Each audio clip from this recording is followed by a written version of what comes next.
fiery horse with the speed of light, a cloud of dust, and a hearty hi-yo silver, the Lone Ranger.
The western part of the United States has known cowboys, trappers, and miners, railroad builders, empire builders, and soldiers. But of the whole adventurous group in the glorious history of that wild territory, one figure stands out above all the rest, the figure of the masked rider of justice. The story of his life is the story of daring in dangerous places. His exploits have been told and retold through the generations. And now the Lone Ranger rides again. Come on, Silver! There's trouble between the ranchers and the sheepmen! Hi-yo, Silver!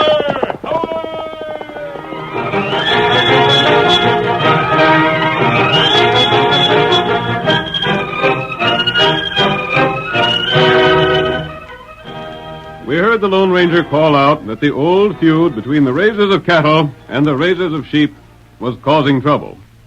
Maggie Morton was the leader of the group that fed sheep on the range. She was a woman of strong character. She ruled the sheep herders with an iron hand. She kept the ranchers from grasping the entire rangeland for themselves. And it was due to her influence alone that open warfare had not broken out between the two factions. In our opening scene, we find Maggie receiving a guest in her home. He is Pete Trendle, one of the most important cattlemen in the district. I just dropped in to see how you was doing these days, Maggie. You're a doggone fibber, Pete Trendle, and you know it. In the first place, you don't give a hang how I'm doing. You got some other reason for coming here, and whatever it is, my answer's no. Now, hold on, Maggie. Another thing. As far as you're concerned, the name ain't Maggie. The name's Miss Martin. Savvy that? You got the wrong idea, you doggone... That'll do. Good day to you, Trendle. There's the door, and shut it tight behind you. You old fire-eater. You don't give a man a chance to talk to you. Where do you get off telling the cattlemen where to head in? I'll tell you whatever I want to. You being a cattleman now don't no ways make you on the level. Now clear out before I decide to unlimber one of my 6 guns. All right. That's the way you feel about it. You can go ahead and lose your doggone sheep. Reckon if I did, I'd lose him in spite of anything you'd say or do. You'd be tickled pink. All right, then. All right, if that's the way you feel about it. I'll have my sheep and so all my friends in the sheep-herding business. And we'll still be selling wool when the last of you ornery cowmen has seen your critters made into hamburger. Now get! All right, then. You wait. Wait nothing. If you hanker to start something, just let me know, and I'll meet you more than halfway. Might be interesting to you to know I'm getting all the sheep herders around here organized, just like your cattlemen. All right, you'll see. And shut that door behind you, and tell that bow-legged sawed-off galoot that's waiting for you that he ain't fetched back the frying pan he borrowed from me a month ago. Reckon it's me she means, Pete. Yeah. What'd you borrow a frying pan from her for? Oh, Pete, Maggie's all right. You just don't savvy her. There's a woman I could marry if she'd have me. Blamed old wildcat. Only reason I wanted to borrow a frying pan from Maggie was to get a chance to talk to her. You're a blame fool, Lem Frisbee. Maybe I am a blame fool, but I sure can find a woman that knows how to cook, and Maggie's it. She don't know you're alive. I know. It's downright discouraging. What's more, you send back her frying pan. I don't want you to have no more to do with her, savvy? Oh, now, Pete. I'm counting on you to help me drive her and all the other sheep herders out of this region. See she gets back her frying pan and don't have nothing more to do with her. All right, boss, if them's orders. Them's orders. Concerned sheep herders. Got so none of the cows will drink from the water holes around here. And by the time them sheep's done grazing, ain't a square meal for a cow. Get up there, come on. Get up. Pete, Well, you said something about driving off the sheep herders. yeah, I got a scheme in mind. Take organization and cash. What's your scheme? Ain't no use telling it yet. I got to get all the cowmen together and have a meeting. Then I'll tell them what my scheme is and how we'll work. If it takes cash, there ain't much chance putting it over. Money's pretty scarce. Maybe money's scarce, so is rangeland. Won't be no rangeland for cattle if them sheep's around here much longer. I suppose so, but I... Well, you what? Get up there. Come on, get on. You what, Lem? I hate to see Maggie pulling out. Well, blasted lovesick to loot. She sure can cook. So can the Chinaman I got over at my ranch. And Maggie can do a good day's work. She'd sure make a man a good wife. Never mind thinking about a wife. Think about what we'll do with cows if the sheep ain't drove out. I tell you, Lem, we got to get the cattlemen organized and work a scheme on Maggie Martin and the rest of the sheep herders. I'll bet you Maggie'd have some thought for me if it wasn't for the foreman of her ranch. Dad, rat it! Jim Potter shining up to her every chance he gets. To think the woman I hanker to marry has to be raising sheep.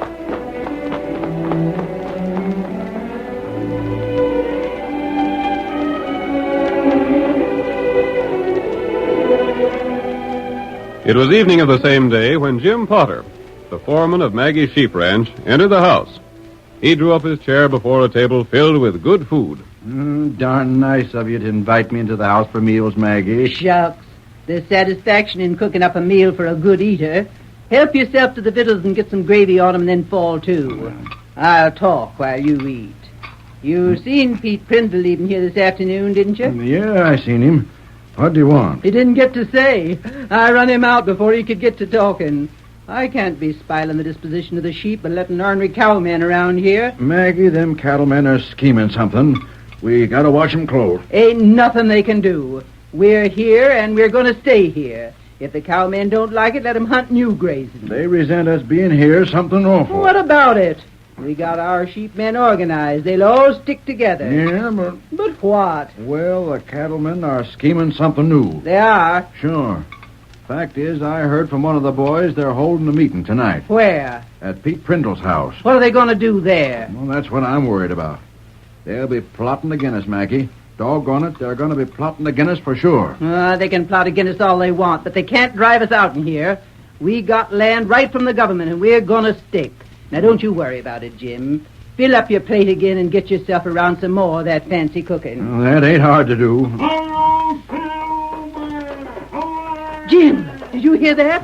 That hombre was right outside the window, heard everything we said.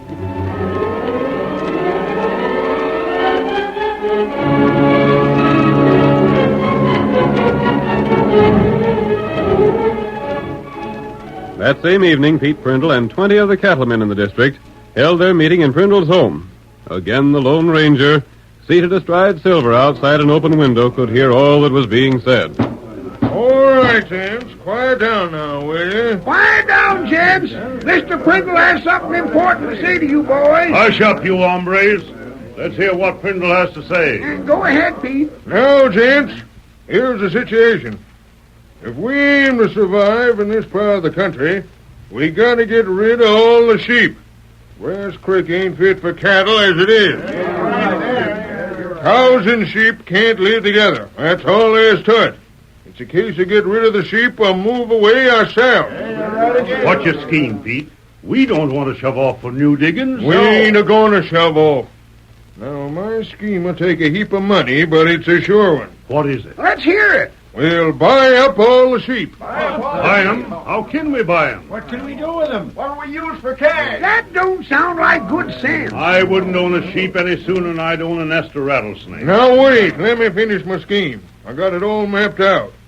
Them sheep herders figure on selling wool, don't they? Sure, but they... All right, boys. We buy up all that wool. Oh, what'll we do with the wool? Pete, I don't savvy that sort of scheme. We can't get the wool without taking the sheep. We won't be no better off than we are now. Now, hold on. I got a friend in the East, and he can find out just what the price of wool is going to be. Whatever it is, we'll see to it that the sheepmen get word it's a whole lot less than that. You savvy? Then we deal with them. Lem Frisbee can get to talk to Maggie Martin and pass the word on to her. What word? What am I going to pass on to her? Now, look. Say, for example, wool's going to be 10 cents a pound this year. Yeah, 10 cents a pound. Then what? I'll find out that from my friend in the East before Maggie Martin does. When she hears what the price of wool's to be, she don't get the word straight. She'll hear it's maybe 6 cents a pound. Then what? Then, Lem, is when you call on her. We'll make a deal with her and all the other sheep herders to buy wool. All they got of it. It may be 8 cents a pound. All we'll have to pay is about half a cent a pound cash down, then we'll sell it again and make a profit. 2 cents a pound cash profit for all the wool in this part of the country? Ginger, that'll count up. Can't make money no easier. And then when Maggie Martin sees what we done, she won't ever speak to me again. You keep her trap shut, Lem. Listen to what we're going to do. Never mind your romancing with Maggie Martin. I ain't through with my scheme yet. There better be more to it, Pete. It still don't drive the sheep out of here. No, of course it don't. But when the sheep herders find that we're buying their wool at 8 cents a pound, when they can sell it at a market price of 10, what do you suppose they'll do? I don't know. What will they do? They'll be doggone glad if we let them out of the deal so they can get the higher price, won't they? Sure. All right, then. We'll let them sell the wool for the market price if they agree to pull stakes and hunt for new fields for grazing. By Ginger, Pete, that sure is slick. For the extra 2 cents they make, they'll move to new fields and be doggone glad to do it. And maybe Maggie Martin won't even know there was a scheme afoot. Maybe I can still shine up to her. Lem, you can make her think it's your influence with the cattlemen that helped her and her friends out in the bad bargain they made. Slickest scheme I ever heard of. We ain't out a cent, you see. We get back what we pay for the options. We get rid of the sheep herders. We keep the country for ourselves. Now, if any of you gents ain't for the scheme, say so now. If you are, just let me know how much cash you can raise. We got to get ready to buy them options. We've tried everything else to get rid of them sheep, but nothing's ever drove them off. Cash will do it. Your scheme can't fail. And if I do say so myself, it's the best darn scheme I ever had.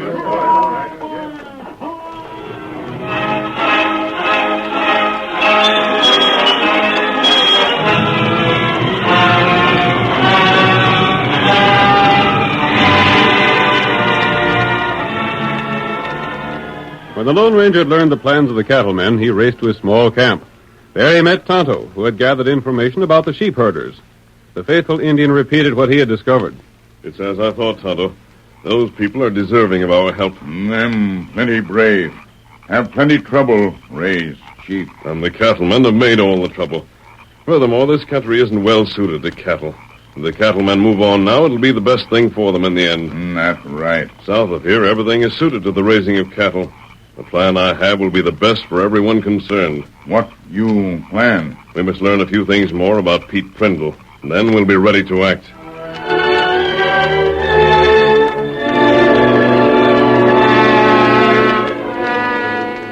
The curtain falls on the first act of tonight's Lone Ranger drama.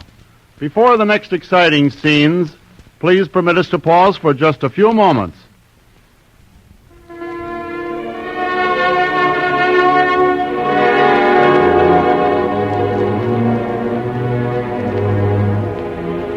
Now to continue our story. The cattlemen, under the leadership of Pete Trendle, and the sheep herders, led by Maggie Martin, were struggling for the control of the range.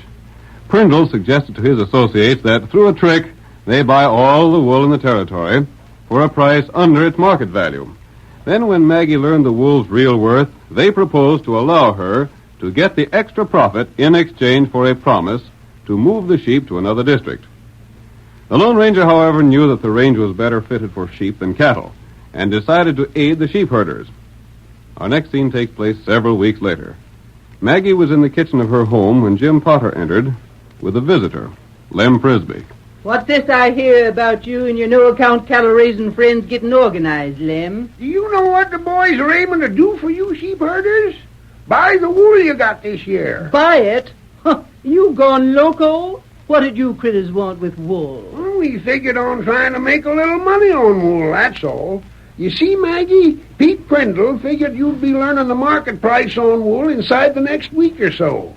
Then maybe you'd just as soon deal with him as ship east. What's he think of paying? Oh, couldn't say. Reckon about the market price. If he's willing to pay my price for it, he can have it. Ain't no reason why we shouldn't deal with cattlemen. Their money's as good as any other. I reckon what you decide about selling the wool will be all right with the rest of the sheep raisers, won't it, Maggie? I've always done all their thinking for 'em, like as not always will. That's why I'm head of the Sheep Growers Association. That's what we sort of figured. Now, as soon as you get the price of wool, we can deal with you. Save you all the trouble of shipping it. Take it right off in your hands. When I get the price, I'll let you know. Now you set yourself down there and start eating. I suppose you come here hankering for food. Well, you better do it justice, or I'll take it as an insult to my cooking.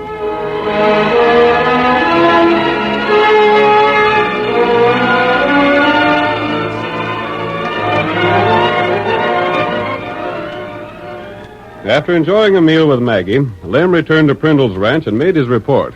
So you see, Pete, she was perfectly willing to deal with us. I thought she would be. As long as we pay her price. She'll think we'll be paying a plenty high price for it. I got word from my friend in the East. Come by Pony Express. Well, how'll Maggie get her information, Pete? Here's the way it's arranged. Next week sometime, the Pony Express will bring me the price on wool. At the same time, it'll bring a price to Maggie. But the price she'll get won't be the real price. The real price will go out by stage. Same way it's always done. But the stage will be a couple of weeks longer in getting here. She'll be at least another 2 weeks getting her real information. Yeah, the right information. She'll get some information before that on the Pony Express, you savvy? Yeah, I reckon so. It's easy to savvy, Lem. Maggie'll get a message telling her the price on wool's 6 cents a pound this year. My friend in the East said it'd be at least 10 cents a pound with things as they are. It might go as high as 20 cents a pound. 20 cents a pound? Yeah. We can make ourselves a fortune before we're done. Might be better to keep the wool and take a profit instead of getting the sheep herders to move. You say Maggie'll think the market price is 6 cents? Yeah. And I'll make her an offer. It'll be enough below the real market price so we can make a profit. She'll be blamed glad to get out of the options she's given us. I've got enough cash from the boys to pay for the options. I've got the message I want sent to Maggie all fixed up, and it's already on its way to my friend in the East. You'll send it to her by the Pony Rider. The same time he sends me the real price. Doggone good thing there's such a thing as the Pony Express. Yeah, we couldn't put the deal across otherwise. I gotta have some way of getting the price before Maggie gets it by the stage. But everything's working out just slick.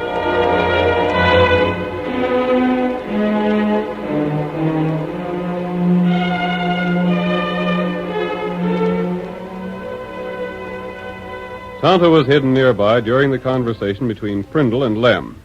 He repeated what he'd learned to the Lone Ranger, and the masked man waited near the Pony Express station for several days. Then at last, one of the pony riders brought his horse to a rearing halt and tossed out 2 letters. 2 pieces of mail for this station. Well, that's downright unusual. Who's getting mail besides Pete Trendle? Maggie Martin. Letter for her and a letter for Pete. My horse ready? All ready. I'm on my way. Get up there. Yeah, letter for Maggie Martin, eh? I'll take that to You her. what the... I said I'd deliver it to Maggie. A masked man. See here, you I'm can't... not going to rob the mails. Give me that letter. Where'd you come from? I've been waiting for that letter. I'll deliver it. What, Dad read it? Look here, stranger. If you don't deliver it, it means you've stolen the mail. That'll be my worry. I'll silver!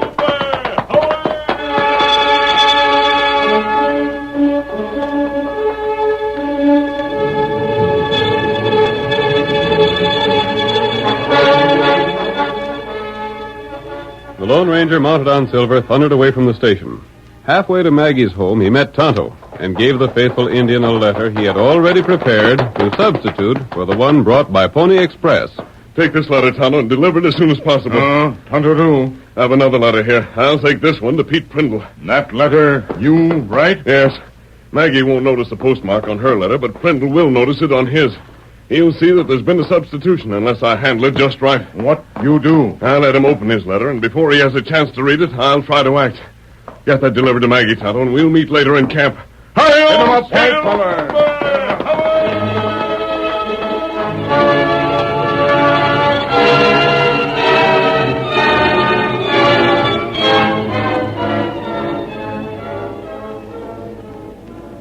Reckon that's the letter you was expecting, ain't it, Pete? Yeah, when it come, Lamb? Just now. One of the boys fetched it up to the ranch house. Let me see it. I'm anxious to find out just what the price on wool's going to be. Yeah, me too. I reckon Maggie got a letter in the same mail. She won't ever suspect it ain't the true price on wool that she got. Well, let me see. What does this say? Raise your hands. Leaping catfish. What's this mean? I said raise your hands. I'm here to look for something. Look here, mister. You He's can't... masked, Pete. He's likely an outlaw. You better do what he says. I'm looking for a letter with money in it. Perhaps this is it. You're wrong there, mister. Looks like you got the wrong tip there. There ain't no money in that. I'll see. You don't expect to get away with robbery in broad daylight like this, do you, mister? Yes, I do. This isn't what I want. I told you it The wasn't. price on wool. You're welcome to that. Stand right where you are now. I'm leaving. I must have the wrong ranch house. I reckon you have, mister. Gosh, he come in fast and went out faster. Let me see that letter before something else happens.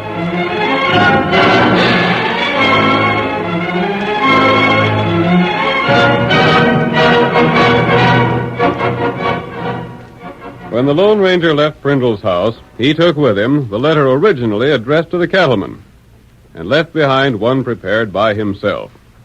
Trendle read what he believed to be his friend's quotation on the price of wool, then went with Lem to call on Maggie. Maggie, surrounded by a group of her friends, came right to the point of the meeting. Well, name your top price. Well, no, Maggie, I don't know so much about the price on wool. The heck you don't. You know as much about the price as I do. Name your figure. I'll take it or leave it. Well, I might go as high as 10 cents a pound, speaking for all the cattlemen. 10 cents my eye. The price is 18 cents a pound. Take it or leave it. Well, we can't go that high, Maggie. All right, then, leave it. We'll sell in the east. Pete, you know what that messes up.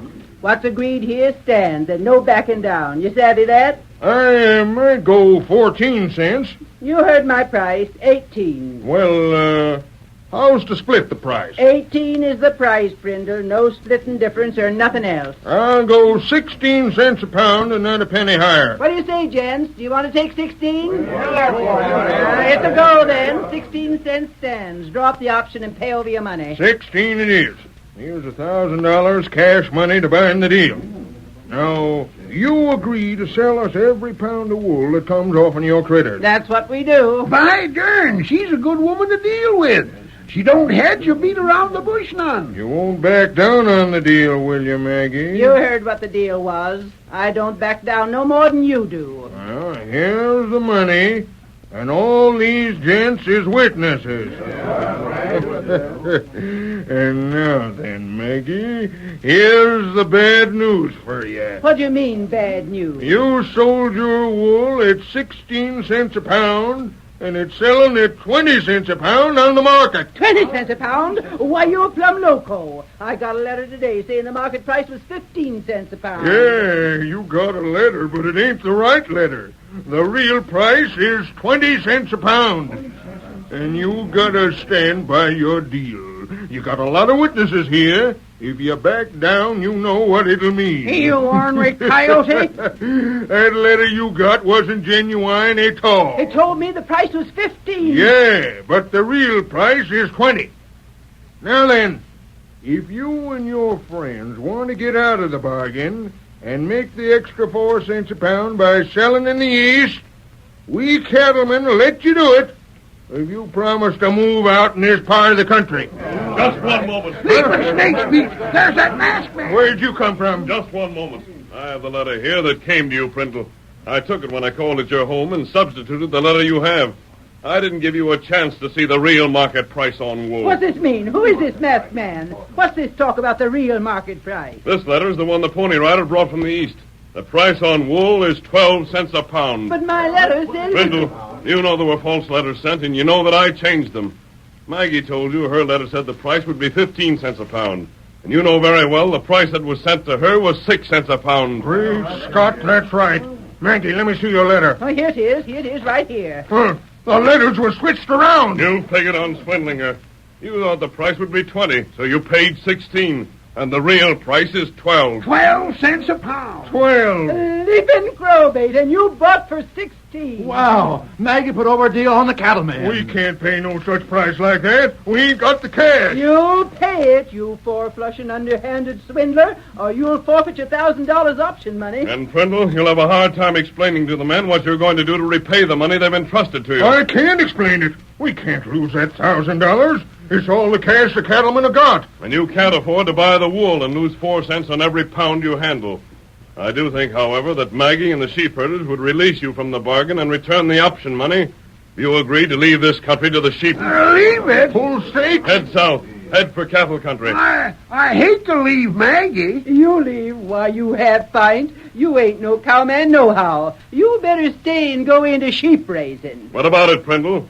Do you persuade the cattlemen to leave, or will you stay here and go broke? I might have got the best of Maggie Martin, but I had a hunch who you was when I heard you call your horse Silver. What are you going to do? Well, when I tell the cattlemen the Lone Ranger's agin us, I reckon there won't be no choice. Tell the cattlemen I'm for them 100%, and they'll go into cattle country.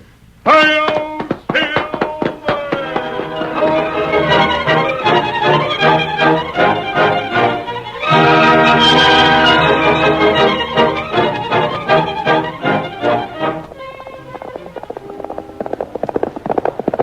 Come on there, Silver, old boy. Tonto's waiting on the trail ahead. Stretch out those great legs of yours. Hi-yo, Silver!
The story you have just heard is a copyrighted feature of the Lone Ranger, Incorporated.